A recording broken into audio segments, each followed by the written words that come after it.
And joining me in studio today from Sydney, Australia is superstar Anita Colney, founder of Ocean Lovers Festival.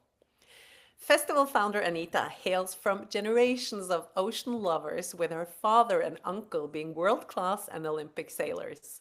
And before founding the festival, she worked at Cannes Film Festival, Monte Carlo Grand Prix, and the ATP tennis tournament. Anita has a passion, a natural knack for bringing people together, a key to the festival's vision for ocean impact. She's recognized as a global connector in the ocean sector for her campaign to bring hope for the ocean to the public. The 2025 festival united more than 127,000 attendees and more than 200 satellite events across the Sydney region throughout a month, ending with their flagship festival at Bondi Beach. It reached more than 2,200 students with educational activities and more than 47.5 million combined global digital reach, bringing ocean action to life. So, no wonder that I'm super thrilled and excited to have you here with us, Anita, to share your story, your passion, and your personal journey. And welcome. Thank you so much for having me today. And I wonder, Anita, for those who don't yet know about the Ocean Lovers Festival, can you just take us quickly through what is the festival about?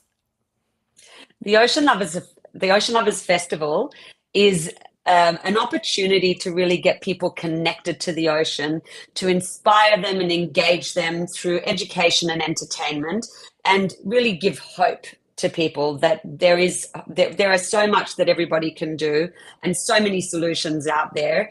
So we don't want people to feel in despair. We really want people to feel encouraged and inspired that we can all do something to make the ocean a better place. And it's such an important thing because it's at the heart of the climate crisis, and we all need a healthy ocean to survive. Absolutely. And I wonder, I mean, now you're already run the festival for some years. I always love to have people look further into the future. And if you, from where you are today, you look into like your retirement age, sitting in a rocking chair, reflecting on your life and your footprint, what's your vision and commitment for the future, and which footprint do you seek to leave behind through the Ocean Lovers Festival initiative? We really created the festival as a platform to elevate everybody in the ocean space and to give the public and the community an opportunity to fall in love with the ocean, because if you love something, you're much more inclined to protect it. So really, I just want to see this grassroots roots movement grow into a global movement that's going to shift the dial and really connect people to the environment again and make them realize how important it is that we protect our environment to protect our own future Excellent. So, in the future, Ocean Lovers Festival everywhere. everywhere. Excellent. Well, I would love to see several in the other cities and countries where I travel. So let's see. And then I wonder, I mean, part of this, I assume, comes from your upbringing and your family, but I'm also very curious to hear about your inner purpose and drive. What was it that initiated this personal commitment you have and the journey to become an entrepreneur? And if you would add, are there any specific key challenges or surprises or amazing cool achievements that you have experienced since you started? Sure. Look, I think I mean, I come from a very entrepreneurial family, and we've traveled a lot. My parents are from Sweden, and they came here, and I was the first Australian born in the family. And my dad and my uncle were Swedish Olympic sailors, the youngest ever in the Swedish Olympic team at the time. And when my father discovered Australia, he was like, "Oh, I don't want to go anywhere again. Like, I don't want to be dragging my boat across the ice. This is what an amazing place to live." And I think I've always just really appreciated how fortunate I was to grow up with this beautiful beach lifestyle and like be connected to nature.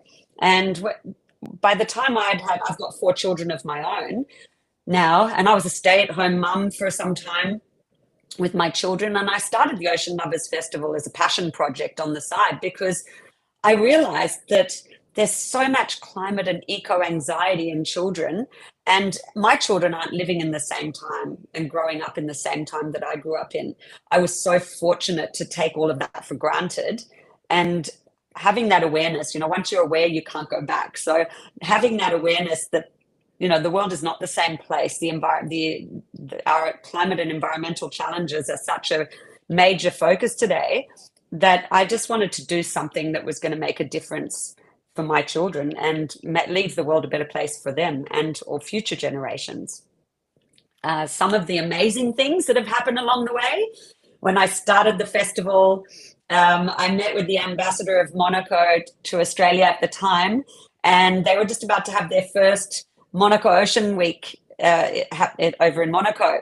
And when I presented my idea to her, and I hadn't even had the first festival, she said, "Oh, you'll have to come over for our first Monaco Ocean Week."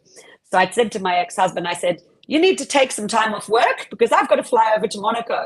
And I flew over to Monaco, and I met with the Prince Albert Foundation and the Oceanographic Museum, and they became some of our first supporters.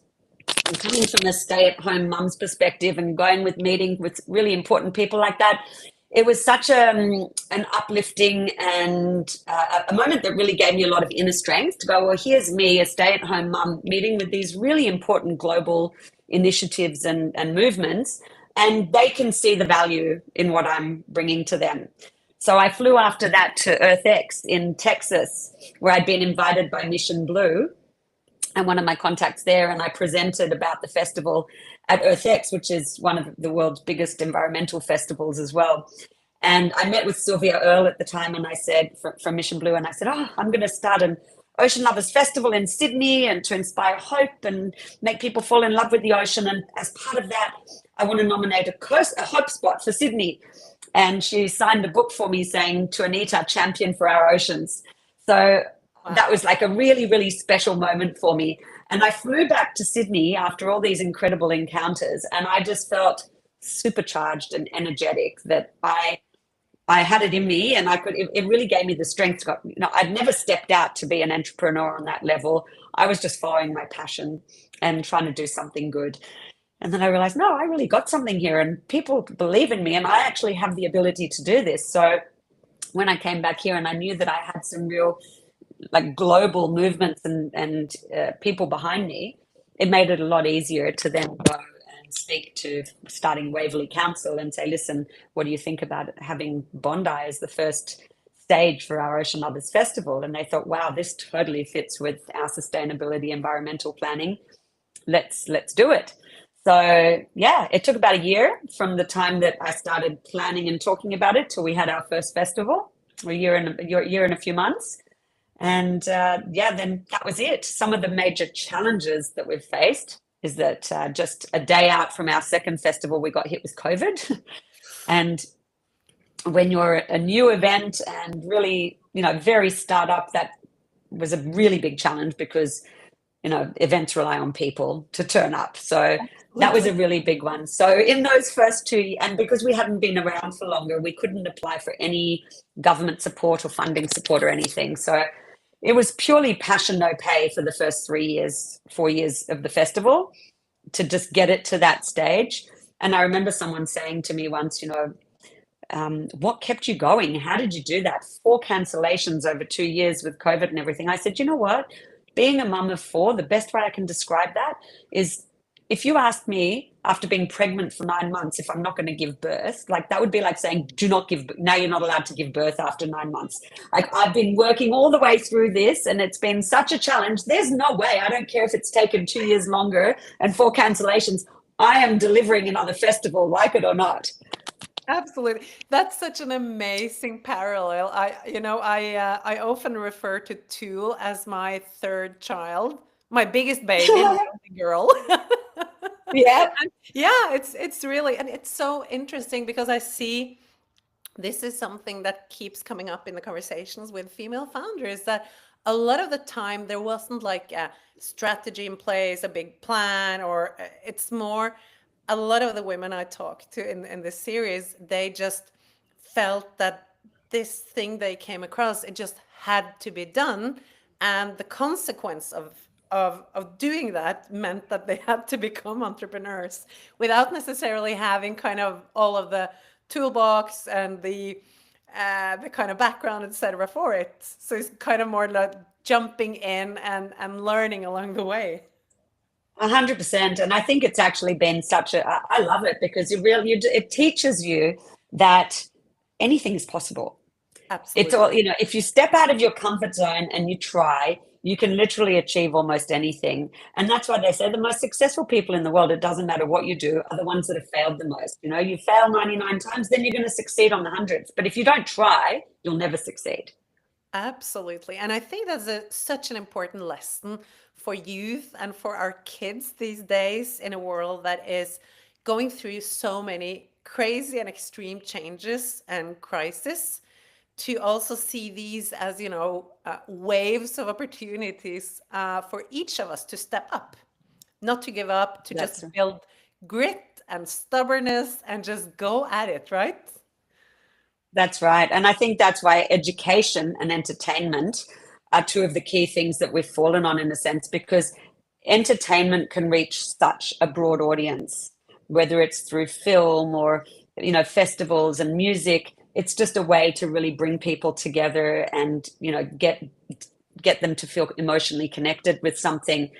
But education is the key. If we can't educate people to understand something, then we're not going to create the change that we need and change the mindsets and everything. So that's why one of our biggest areas that's been growing along with the festival footprint, which is really just about connecting the community with experts and being that bridge between the community and the experts, and being a platform for everybody to elevate everyone in the ocean space that often work in silos and in their own spaces, and so that the community can actually see how much work is going on behind the scenes. Oh, I didn't know that I could go and buy swimwear made out of recycled fishing nets or bottles. I didn't know someone was creating a device that can suck plastic out of the ocean or whatever else, and that brings hope to the community that that we're not in such a dire straight situation if we can just put some more energy behind these people.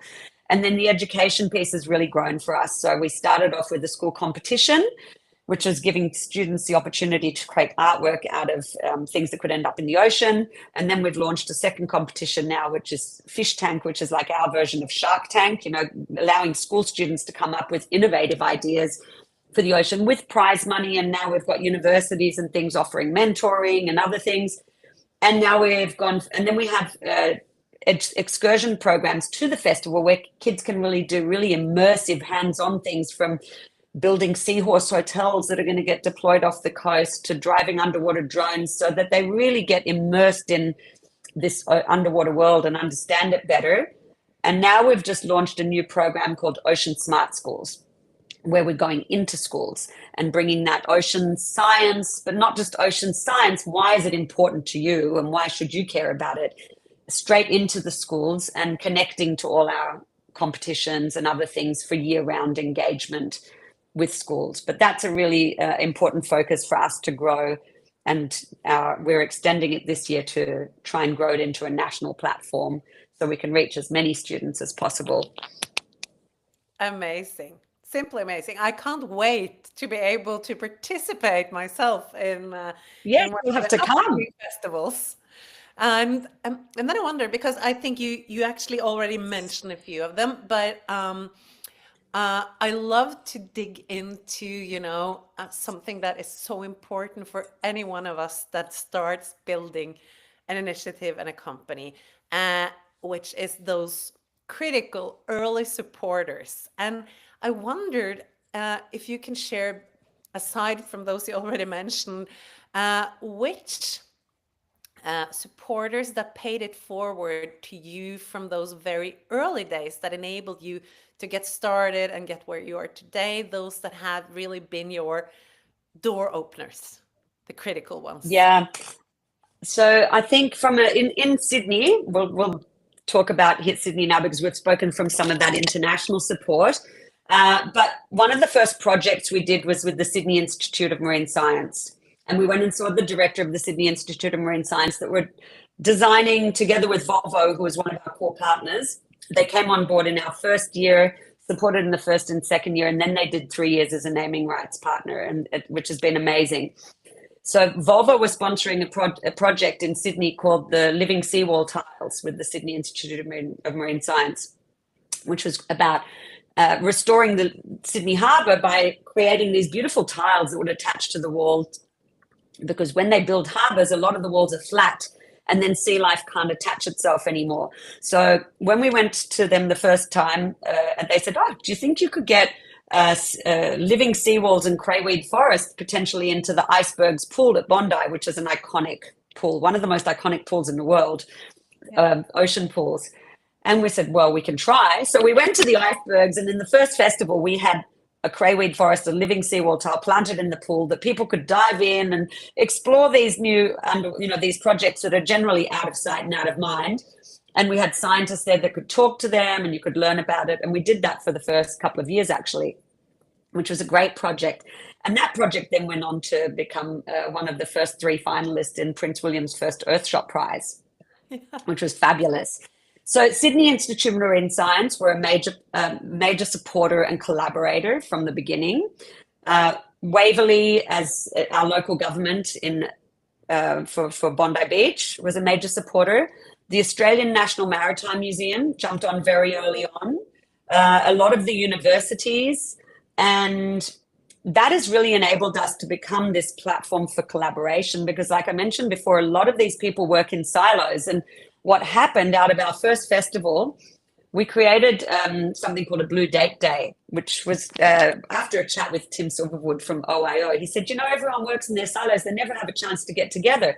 And out of that first Blue Date Day that we put together, which later became our Blue Solutions Summit, we had the Gamay Ranges, which are the Indigenous coastal ranges, the first Indigenous coastal ranges of New South Wales, who'd just been funded. They met with the Sydney Institute of Marine Science and University of New South Wales, and not long after the festival and meeting at the festival, they received 7 years federal funding, which I can't say we had anything to do with, but thanks to those relationships they built at the festival, they are doing collaborations with the Sydney Institute of Marine Science, really incorporating that Indigenous knowledge and the science to do better restoration projects that they're working on together. The University of New South Wales is training all of their young rangers, and it's just been some incredible collaborations. The Sydney Institute of Marine Science,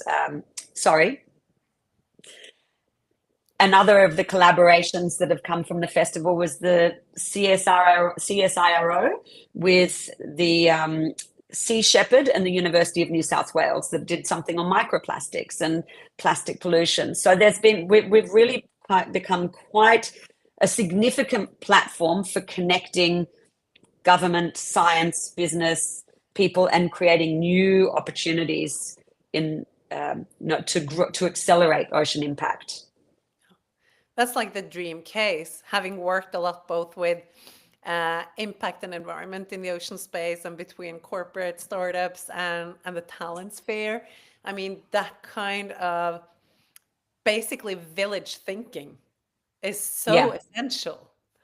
And that brings me over to my next question to you, because of course you have been growing so immensely and now you're going more national. I assume that like the West Coast and Perth is on the radar for you with the 4Blue bunch and the yes, we've met with Andrew from 4Blue. We were over in WA just over a year ago to explore doing a festival last year there when they had their the Marine Mammal Conference, the International Marine Mammal Conference. And we met with all the big players over there, and everybody wants us to bring a festival over there, which is definitely one of the ones that have been on the card. So we've been invited by Fremantle Council. We had chats with Minderoo and 4Blue and a lot of other organizations. That comes to when at the time we hadn't yet expanded out of Bondi. And as it was getting closer, we also had this Sydney-wide month-long festival that was brewing. And we had to make a call. We've got a small core team, and we thought, you know what, more important to establish the event in Sydney as a month-long event Yeah. with a real vision to create a global landmark event by 2030, the end of the ocean decade, Yep. because that gives us the strength to do all those satellite events in a much better way. So the other ones we just put on the side burner for a little bit, but they're still on the cards. And Sunshine Coast and Queensland are also interested in us bringing an event. We were invited to bring an event to COP28 in Dubai last year as well. Ooh. So it was just like I said, we're too much of a small core team. Yeah. The funding's just not there, and we had to keep our focus on what's going to help us build a more sustainable long-term event, and that was expanding across Sydney to start with. Absolutely. And what do you need today?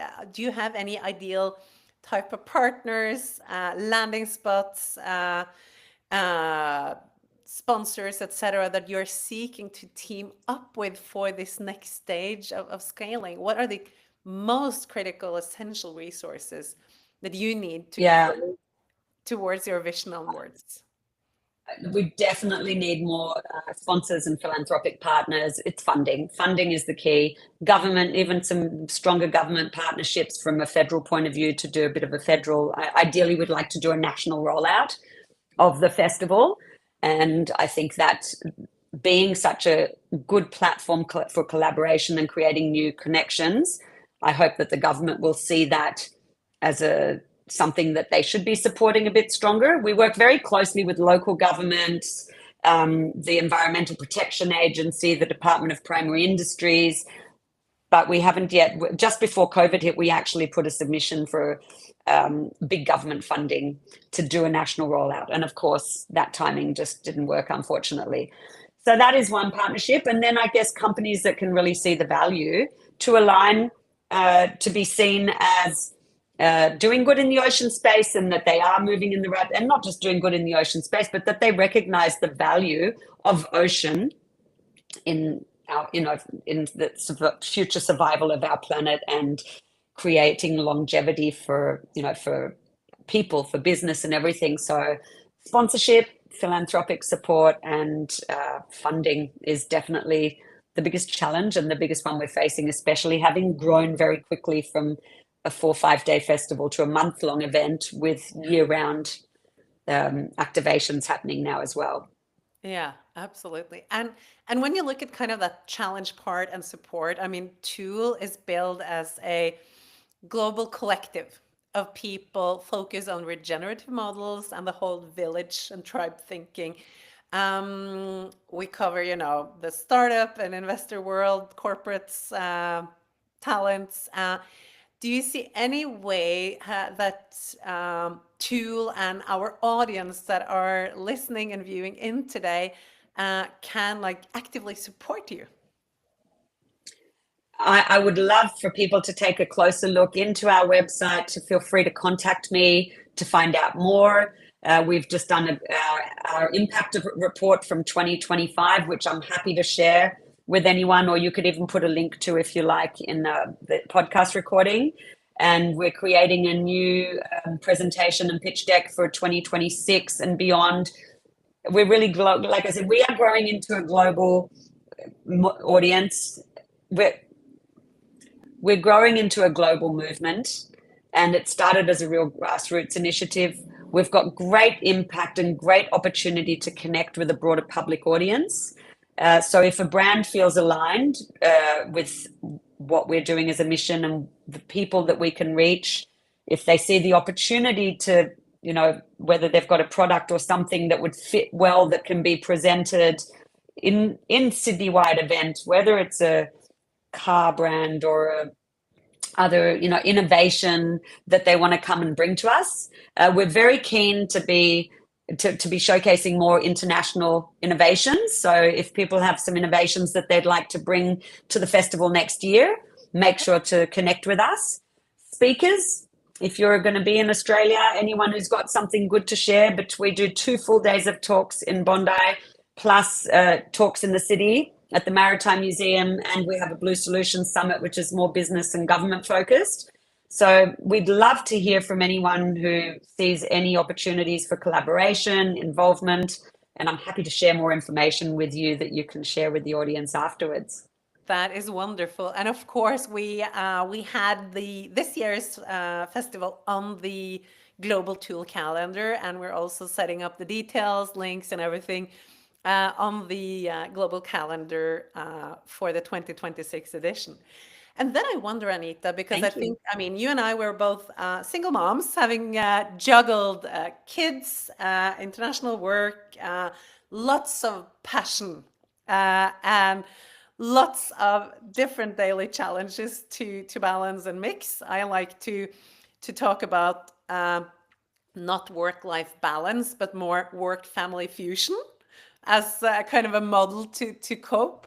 And in this series, we believe very strongly that really the robustness, the grit, the strength we need is built through openness, sharing our vulnerabilities, and just being not considered as like superhumans, but just normal people with our strengths and flaws and everything happening in life. And I wonder if you have a challenge that you have been through in your life that you have worked through to overcome, where you gathered some life hacks and basis for advice that you would want to share with other founders and women out there to inspire and support them in their journeys? Look, being a single mum of four and actually having a divorce happening through the building of my business, it has definitely been a challenging time. I think that I've taken a lot of strength from feeling like Ocean Lovers is really, I found my purpose, and that's given me a lot of strength, especially in the times where when we come to festival time, I'm really juggling with the kids. And, you know, as much as you like to involve them in a lot of things, the hours in the day just disappear, whether dinner ends up on the table at 8:30 instead of 6 o'clock, or, you know, it can be a real juggle. It's great to have family support. I think the most important thing is to remember not to sweat the small shit. Sometimes you just got to know to let go of things and to go, you know what, it's maybe not so important if I don't pay attention to that right now, because there are more important things in life. And yeah, not sweating the small shit's definitely an important one. Hopefully that helps. Sorry for swearing. Great. That is a great hack. I really, really support that.